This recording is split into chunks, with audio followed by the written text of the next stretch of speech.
Welcome back. It is Friday, August 16th in the MLB. Our 6 best bets are on the way. It is Austin joined by Logan. Diving a recap of yesterday, 2 in 1 day. And man, Logan and I went to bed angry last night. We'll talk about why. Giants money line, we take it. We had Red Sox and Orioles under 4.5 first 5. A little sweaty there, but those are our 2 winners. We lost because we needed the Red Sox to score 2. Now, I understand you could say, Austin, did you have the under in the first 5? Yeah, but I still expected some runs to come, at least one. They got one in the third. Couldn't score the rest of the game. Too many. I was seeing double plays in my nightmares last night, Logan. Just painful. First and third, one out, and cannot score. But we're itching right at that positive unit mark, and hopefully we can have a big day. Like I said, 6 picks are on the way. If you are new, do us a favor. Hit that subscribe button. Drop a like. We got some NFL content on the futures. A lot of futures coming out on the channel. Go check out those YouTube shorts. We're going to dive into the picks. I'm going to start with our first one. We need to bounce back in the worst way. Parlay of the day is back, and it's going to be on Odds Checker, final one of the week. Obviously, go check it out. It'll be linked down below in the pinned comment in the description. We'll talk about that later on. You can go read exactly our picks there. Should be live around 9:30 a.m. Eastern time. Let's dive into the picks, though, today. Obviously, if you want to do us a favor and go check out the breakdown video and hear our thoughts on every single game today, you can go check that out. It was posted right before this one. Go show some love to the breakdown, the last one of the week. We don't do them on the weekends. But my first pick of the day, second pick in the video, I'm talking all about the Baltimore Orioles. I'm taking their team total over 4.5, minus 122 on FanDuel. Now, yesterday, not a big offensive day for the O's. Got the home runs and whatnot when they needed them, like a 1 from Cedric Mullins and a 2-run from Gunnar Henderson. Scored 5 runs on the dot, but only like 8 hits as a team. Not terrible. We'll take that today if they want to duplicate it. Today, I think they have a lot better chances at putting up 5, 7, 8, a crazy amount of runs today, as Cooper Criswell is projected to return from his COVID-19 list start, or he was on the list for a little bit. He expects to return today. Hasn't pitched in a few weeks. Now, we've backed Criswell before. We took his over and outs in Colorado, mostly because it was 14.5 and because, well, honestly, the Red Sox had no bullpen then, so we needed it. They needed him to go 5, and he did. He got the job done, but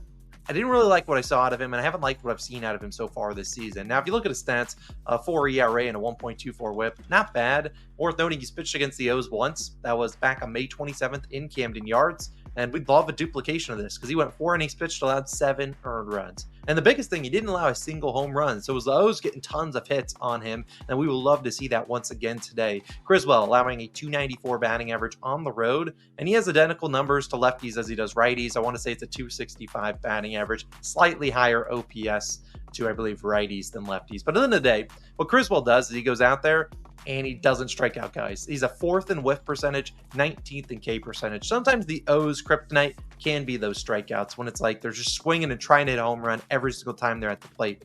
But given that Criswell doesn't really have that strikeout pitch, I'm okay with it. I mean, Criswell, when I watched him against the Rockies, obviously he hasn't pitched a ton since then. He was just kind of throwing a lot of non-competitive pitches. It's ones that, hey, he's got you down 0-2. And it's a ball in the dirt that no one's swinging at. So it's those pitches that'll wear him out, and he won't pitch too far into this game most likely. And I think the O's will be able to do some damage on him. We saw, and honestly, the O's just have been absolutely owning the Red Sox so far this year. I want to say they're 6 or 7-1 in the games they played against the Red Sox. They've scored 7, 9, 11.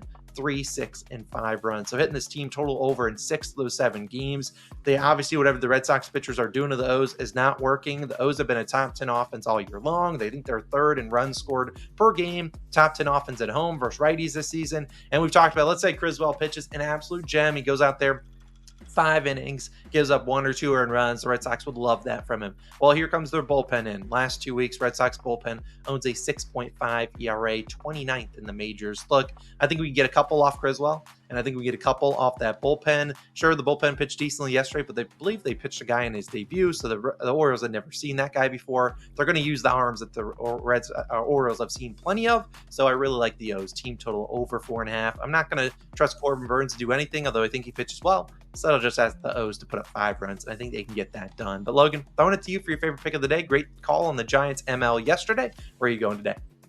Yeah, I like your pick.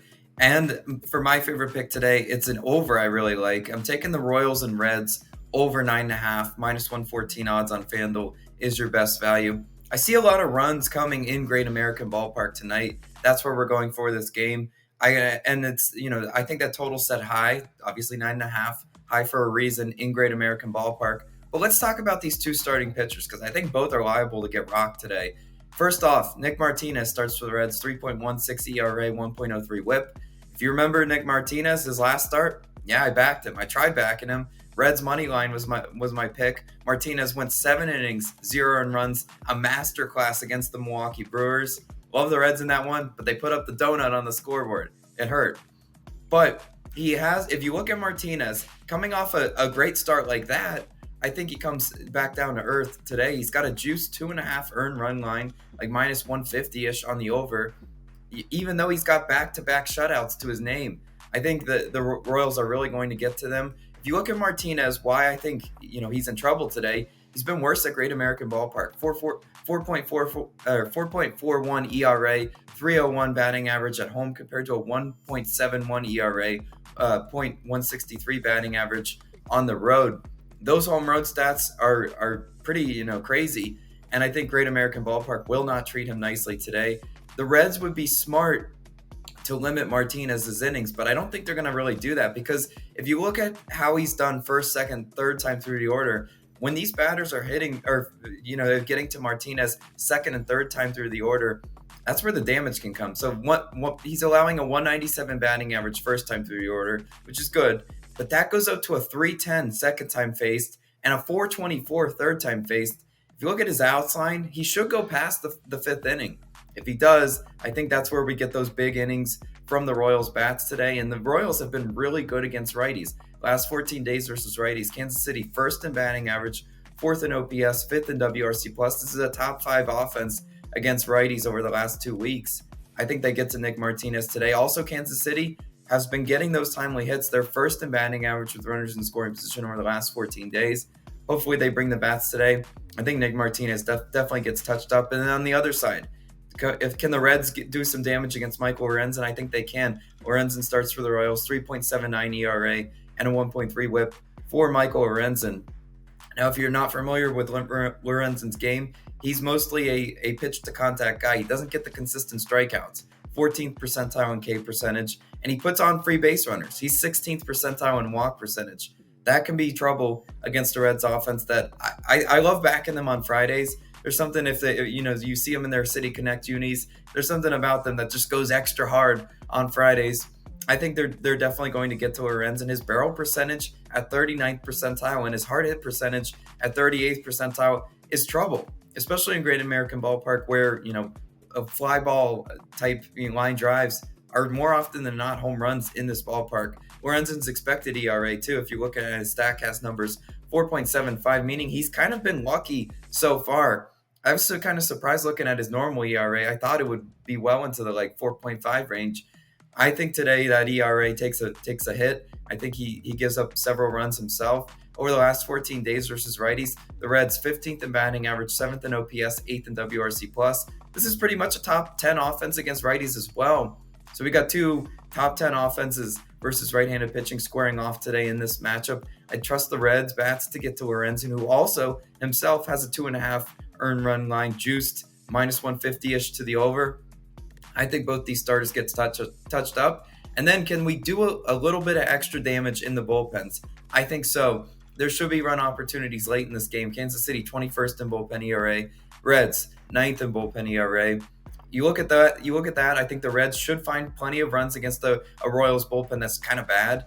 And then I still think the Royals are going to do their fair share of damage. I see several ways in which this game goes over, which is why at that 9.5 line, I feel very comfortable taking the over as my best bet of the day. But Austin, you got more picks for us. Where are you going?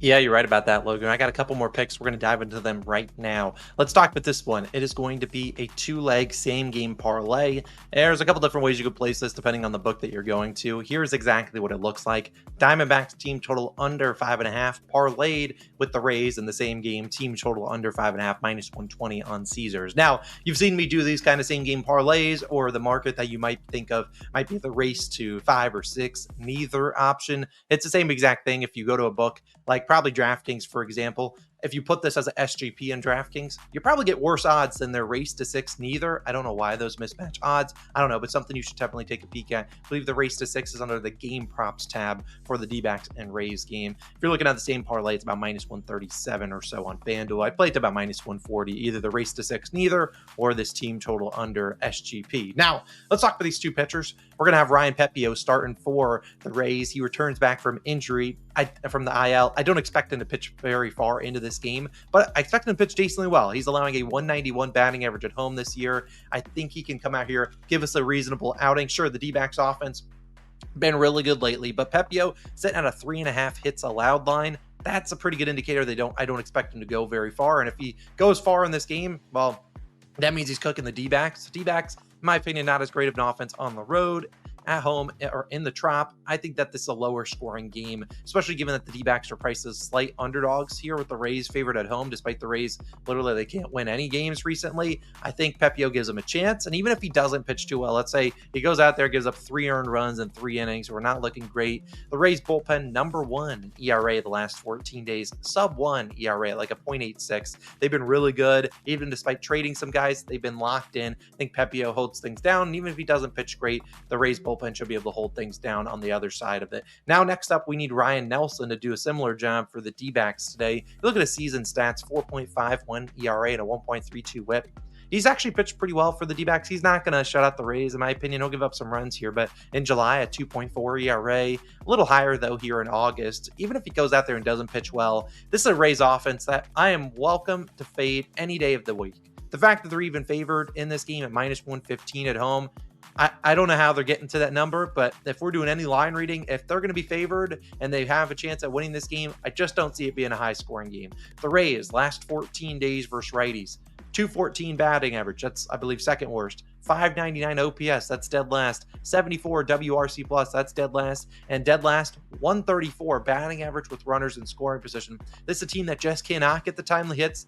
And even when they get the guys on base, which is already a miracle in itself, they just can't hit those guys in. So I'm happy to fade the Rays. If they score 6 today and that's how we lose, I tip the cap. I really think the only team that we're going to be too concerned about here will be the Diamondbacks. The Rays haven't scored 6 in, I think, 6 straight games. If they want to score 6 today against Ryan Nelson and 8th ranked D-backs bullpen last 14 days, I'll honestly live with it. This is just a bet system play. The Rays are going to be favored a little bit here. I think it's a lower scoring game. I don't mind the full game under at like 7.5 or 8. But again, there's a lot of different ways where this race to 6 could cash and that can't cash. The only way that the over under goes under and this doesn't hit is if it's like 6-1 or 6-2, you might get a push there, or 6-0. So I really think this is a good spot to take a race to 6 neither or this 2-leg SGP. Now my third, well, technically 5th and 6th pick, a little tricky ones. If you remember earlier this week, we took the Rockies team total over full game, but we also had Jordan Montgomery's under 3.5 earned runs full in that game as well. We ended up cashing both of them because Montgomery gave up 3 in his 6 innings, and then the Rockies were able to score another run in I believe the 8th inning. So we love to see that. Again, we have a similar play. Let's look at these. We're taking the Rockies first 7. So emphasis on that first 7, not full game. First 7, team total over 3.5 at minus 110 on DraftKings. And Matt Waldron, the pitcher for the San Diego Padres, under 3.5 runs at minus 139 on Caesars. Now, I don't know where the odds are right now as you're watching this video because I posted this last night when I saw these 2 lines. Now, on paper, you might be like, Austin, this doesn't make any sense. Why the heck are we taking the under for a pitcher, but also taking the over for the team he's pitching against? Well, again, this is similar to the Jordan Montgomery play. These lines make no sense. There is no way that we could lose both of these. Now, you could say, Austin, there is a way. Let's say Waldron goes out there and pitches into the 8th inning, and that's where he gives up his 4th earned run. Yeah, good luck. There's no way he goes into the 8th if he's already given up 2 or 3. The only way he's in the 8th inning is if he has like a no-hitter or he's absolutely destroying the Rockies. And in that way, he's going under earned runs and we're going to lose the Rockies team total over in the first 7. But like we think about this, let's talk about different outcomes that could happen where we could cash both of these, where the Rockies score 4 in the first 7 innings, but Matt Waldron isn't the reason that they score 4. Let's talk about maybe an error. Maybe Matt Waldron's pitching well, but his defense sucks behind him and they get several errors and Matt Waldron has several unearned runs to his number. That could happen. Also, what happens if Matt Waldron just isn't efficient tonight and he goes 5 innings pitched and they're like, you know what? We've seen enough out of you, Matt Waldron. You've already given up 3 runs already. We'll take you out and go to the bullpen. Then we're needing a Rockies run in the 6th or 7th to go 2-0 on both of these plays. look, I think there's plenty of different ways that we can cash both of these to reasonably take both of them. Now, if you're like, Austin, what are the chances that both happen? I wouldn't say it's like 50-50, but we think about, let's say, all the different outcomes. Let's say Waldron gives up 4. What we're going to lose is under and earned runs, obviously. We're going to cash the over in first 7. We're going to lose about 0.09 units there.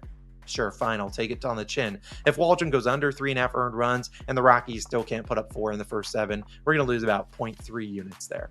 But let's say we get the ideal scenario where Waldron goes 5, maybe 6 innings, gives us 2 or 3 earned runs, and then the Rockies have a miracle, not really a miracle, but let's say they score in the 6th or 7th when Waldron's not in the game. Well, then we cash both of them and we win 1.63 units. Look, at worst case, we lose less than 0.3. Best case, we go and win 1.6. This is a bet I will take any day of the week. It's going to be plus EV. You're going to have better chances. We already cashed it earlier this week.